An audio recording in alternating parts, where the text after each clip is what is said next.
সালামু আলাইকুম। আজকে আমরা এনডিসি 23 ব্যাচের ২ নম্বর রাউন্ডে আসা নিউটনিয়ান মেকানিক্সের কোয়েশ্চেনটা সলভ করব। দেখি কোয়েশ্চেনে কি বলা আছে। ২০০ গ্রাম ভরের একটি বস্তুকে সুতায় বেঁধে বৃত্তাকার পথে ঘোরানো হচ্ছে। কোনো মুহূর্তে বস্তুটির কৌণিক বেগ ওমেগা দেয়া আছে, ব্যাসার্ধ আর দেয়া আছে ভেক্টর ফর্মে। পরবর্তীতে বস্তুটির রৈখিক বেগ এবং ঘূর্ণন পথের ব্যাসার্ধের সমান মান ঠিক রেখে 60 নিউটন টান সহ্য করতে পারে এমন একটি সুতা দিয়ে অনুভূমিক তলে ঘোরানোর চেষ্টা করা হলো। আমাদের ৩ নম্বর কোশ্চেনে বলা আছে, প্রথম ক্ষেত্রে বস্তুটির রৈখিক বেগের ভেক্টর রূপ নির্ণয় করতে। আচ্ছা, আমাদের কি দেয়া আছে? কোশ্চেন একটু বুঝি। দেখো কি বলা আছে? কোশ্চেনে বলা আছে একটা বস্তু আছে, ২০০ গ্রাম ভরের একটা বস্তু আছে। ওই বস্তুটা একটা সুতা দ্বারা বেঁধে আনুভূমিক পথে ঘোরাচ্ছি। এটা হচ্ছে একটা আমাদের আনুভূমিক পথ, ওই পথে আছে আমরা ঘোরাচ্ছি। এখন বলা আছে যে ঘূর্ণনের সময় আমাদের কৌণিক বেগ দেয়া আছে ওমেগা, আর ব্যাসার্ধ দেয়া আছে উদ্দীপকে। এখন এই যে ওমেগার কৌণিক বেগ দেয়া আছে, ওইটার মাধ্যমে আমাদের রৈখিক বেগের ভেক্টর রূপ নির্ণয় করতে হবে। দেখো আমাদের কি দেয়া আছে, আমরা কি লিখি? এম ভর দেয়া আছে 0.12 কেজি, ওমেগা বা কৌণিক বেগ দেয়া আছে 3i cap plus 4j cap plus k cap. অনুরূপভাবে আমাদের আর এর ভেক্টর ফর্ম দেয়া আছে। এখন আমাদের কি নির্ণয় করতে হবে? রৈখিক বেগের ভেক্টর ফর্ম নির্ণয় করতে হবে। এখন দেখো আমরা রৈখিক বেগের ভেক্টর ফর্ম কিভাবে নির্ণয় করতে পারি বলতো? আমাদের কি ভি ভি এর ভেক্টর ফর্ম নির্ণয় করতে হবে। এন্ড ভি এর ভেক্টর ফর্ম নির্ণয় করার জন্য আমাদের একটা ফর্মুলা জানি কিনা তোমরা জানো, যে ওমেগা ক্রস আর, আমরা জানি কি ভি ইকুয়াল ওমেগা ক্রস আর। অর্থাৎ ওমেগা আর আর এর যদি ক্রস গুণন করি, তাইলেই আমরা কি ভি এর ভেক্টর ফর্ম পাবো না? আমরা যদি ক্রস গুণন করি, দেখো কি আসবে, যে প্রথম হচ্ছে ক্রস গুণন ওমেগা আর আর এর দুইটাই কিন্তু আমাদের ভেক্টর ফর্ম জানা আছে। ক্রস গুণন ইজিলি আমরা করতে পারবো। তাহলে ওমেগা কি দেওয়া আছে 3 4 1, আর আর এর দেওয়া আছে আমাদের 5 -6 6, এগুলো আমাদের দেওয়া আছে। আশা করি তোমাদের হচ্ছে এই ক্রস গুণনের ডিটেলসে পড়া লাগবে না, আশা করি তোমরা পারবা। আমি যদি করি তাহলে কিরকম আসবে দেখো।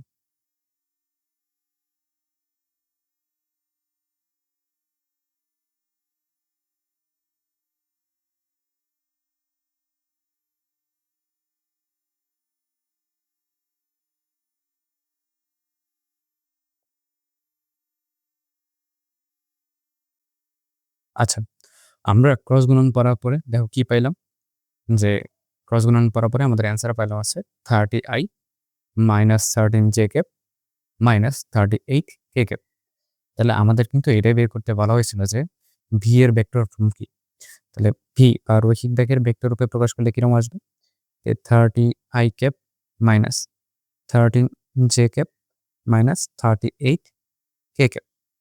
ওকে। আচ্ছা, এখন আমরা 4 নাম্বার কোশ্চেনে দেখব। দেখো কি বলা আছে 4 নাম্বার কোশ্চেনে, উদ্দীপকের দ্বিতীয় ক্ষেত্রে চেষ্টা সফল হবে কিনা। আমি কি চেষ্টা করছে দেখি তো।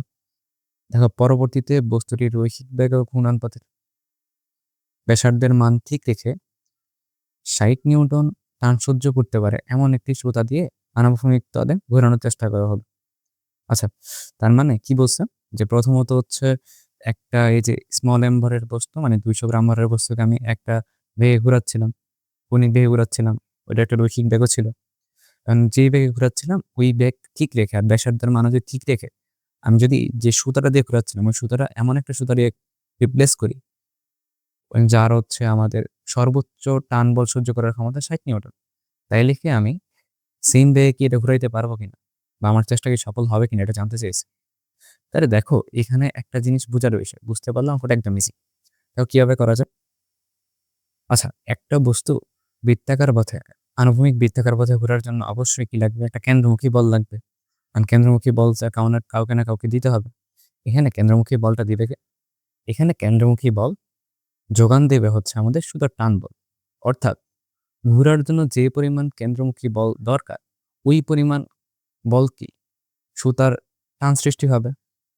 যেহেতু কেন্দ্রমুখী যে বল দরকার ওইটা সুতার টান বল দিচ্ছে, তার মানে আমি উল্টাভাবে বলতে পারি যে যে পরিমাণ কেন্দ্রমুখী বল দরকার আমাদের জন্য ঘোরার জন্য, সেম পরিমাণ টান বল সুতায় সৃষ্টি হবে। তার মানে আমাদের টান বলের সমপরিমাণ, সরি, যে কেন্দ্রমুখী বলের সমপরিমাণ টান সুতার মধ্যে সৃষ্টি হবে। অর্থাৎ ধরো আমাদের এই যে সুতা আছে, সুতায় আমাদের টান বল সৃষ্টি হইলো টি। এই টি কার সমান হবে? যে কেন্দ্রমুখী বল, অর্থাৎ বস্তুটা ঘোরার জন্য যে কেন্দ্রমুখী বল লাগবে ওইটার সমান হবে। তাহলে আমাদের কি লাগবে এখন? আমাদের এই টান বলটাই বের করতে হবে। এই টান বল যদি আমাদের সর্বোচ্চ সহ্য ক্ষমতার বেশি চলে যায়, তার মানে কি আমাদের বস্তুটা ছিঁড়ে যাবে, অর্থাৎ আমাদের চেষ্টা সফল হবে না। আর যদি সর্বোচ্চ সহ্য ক্ষমতার ভিতরে থাকে টান বলটা, অর্থাৎ 60 নিউটনের ভিতরে বা কম যদি থাকে, তাইলে আমরা কি, তাইলে আমাদের চেষ্টা সফল হবে, অর্থাৎ বস্তুটাকে আমি ঘুরাইতে পারবো। আচ্ছা, এখন দেখি তাহলে টান বল কিভাবে বের করা যায়। আচ্ছা, প্রথমত কি বলছে আমাদের? যে বস্তুটার বেগ আর ব্যাসার্ধ আগের মতোই থাকবে, রৈখিক বেগ। এখন আমরা দেখো গ নম্বর থেকে কিন্তু আমরা রৈখিক বেগ জেনে আসছিলাম। 3 নাম্বার কোয়েশ্চেনে আমরা কিন্তু রৈখিক বেগ বের করে আসছিলাম। কত বের করে আসছিলাম তুমি যদি দেখো তো, যে আমরা রৈখিক বেগ বের করছিলাম কত? ভি ইকুয়াল, রৈখিক বেগের ভেক্টর ফর্ম বের করছিলাম, কত আসছিল এটা? যে 30 i cap minus 13 j cap minus 38 K cap. এখান থেকে চাইলে কি আমি এই যে পি এর যে মান ওটা বের করতে পারি না? এটা কত আসবে বলো তো? এটা সেরকম আসবে 30 square plus minus 13 square plus minus 38 square, এরকম আসবে। এটা ভ্যালুটা কত আসে দেখো? ভ্যালুটা আসে হচ্ছে আমাদের 50.13 মিটার পার সেকেন্ড। তার রৈখিক বেগ আমি পেয়ে গেলাম।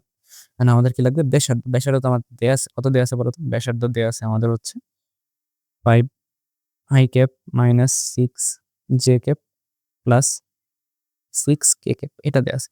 তাহলে ব্যাসার্ধটা যদি আমি ভ্যালু বা মানটা বের করি, তাহলে কত আসবে বলো তো? ভ্যালু আসবে হচ্ছে আমাদের √5 square plus minus 6 square plus 6 square, এরকম আসবে। ওইটার অ্যান্সার কত আসে? ওইটার অ্যান্সার আসে আমাদের 9.85 মিটার। তাহলে আমি বেগের ভ্যালু জানি, ব্যাসার্ধের ভ্যালু জানি। এখন কি চাইলে আমি যে পরিমাণ কেন্দ্রমুখী বল লাগবে এটাকে বের করতে পারি না? তাহলে কেন্দ্রমুখী বল বের করার সূত্র কি আমাদের? এফসি, সেন্টিপিটাল ফোর্স বা কেন্দ্রমুখী বল হচ্ছে আমাদের এম ভি স্কোয়ার বাই আর। এখন আমাদের ভর তো জানা আছে, যে বস্তু আমি ঘোরাচ্ছি ওইটার ভর কত? 200 গ্রাম বা 0.2 কেজি। ভি মানে কত? ভিটা আমাদের জানা আছে 50.13 স্কোয়ার, আর আর হচ্ছে আমাদের 9.85। এটা যদি আমরা ক্যালকুলেট করি দেখবা আসবে কত?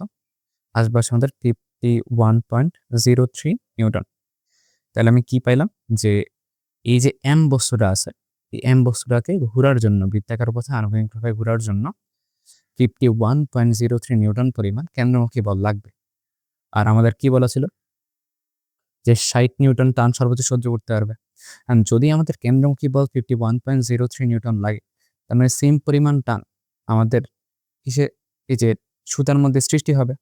তাহলে আমরা জানি কি, যে সুতায় সৃষ্ট যে টান বল এটা কার সমান হবে? এফসি বা কেন্দ্রমুখী বলের সমান হবে। তাহলে কত? 51.03 নিউটন। তাহলে সুতায় সৃষ্ট টান বল আমি পেয়ে গেলাম। আর টান বলের যে সর্বোচ্চ মান ওইটা কত? টি ম্যাক্স, ম্যাক্সিমাম কত? 60। তার মানে সুতায় সৃষ্ট যে টান ওটা কি ম্যাক্সিমাম টি থেকে কম, তার মানে সুতাটা ছিঁড়ে যাবে না। এখানে যে টান আমাদের টি ম্যাক্স থেকে কম, তার মানে সুতাটা ছিঁড়ে যাবে না। অর্থাৎ আমাদের যে চেষ্টাটা কি ছিল? যে এটা বৃত্তাকার পথে ঘোরানো। তাহলে আমাদের চেষ্টাটা সফল হবে। তাহলে কি চেষ্টা সফল হবে। ওকে, তাহলে আমরা আরেকবার একটু বলে দিই, পুরোটা রিক্যাপ করি। দেখো আমাদের কি বলা ছিল এখানে? যে আমাদের বলা ছিল আমরা একটা বস্তুকে একটা রৈখিক বেগে ঘোরাচ্ছিলাম, একটা ব্যাসার্ধে ঘোরাচ্ছিলাম। ওই ব্যাসার্ধ আর রৈখিক বেগ একই রাখতে হবে। আমরা রৈখিক বেগের মান বের করলাম, ব্যাসার্ধের মান বের করলাম। ওইখান থেকে আমাদের বলছে যে আমি কি এই চেষ্টা সফল হবে কিনা। সফল হইতে হলে কেমনে বের করবো সফল হবে কিনা? ওইটা হচ্ছে দেখো, আমাদের যেহেতু টান বলটা হচ্ছে আমাদের কেন্দ্রমুখী বলের যোগানদাতা, তাই হচ্ছে যে পরিমাণ কেন্দ্রমুখী বল লাগবে ওই পরিমাণ টান বল আমাদের সুতায় সৃষ্টি হবে। তাহলে সুতায় সৃষ্ট টান বলটা আমাদের দরকার। তাহলে আমি কি করলাম? কেন্দ্রমুখী বল বের করব। কেন্দ্রমুখী বল বের করলে কি আসবে? এমবি স্কোয়ার বা আর মান বসায় দিলে আসবে 51.03। এখন কেন্দ্রমুখী বল আর সৃষ্ট টান তো সমান, তাহলে টান বলের মান কত আসবে? 51.03। আর আমাদের সর্বোচ্চ যে টান সহ্য করার ক্ষমতা এটা কত? 60 নিউটন। তার মানে আমাদের যে 51.03 এটা 60 থেকে কম, অর্থাৎ সর্বোচ্চ থেকে বেশি যায় না, কম আছে। তার মানে আমার যে চেষ্টা, অর্থাৎ এই স্মল এম বস্তুটাকে বৃত্তাকার পথে ঘোরানো আনুমানিকভাবে, ওইটার চেষ্টা আমাদের সফল হবে।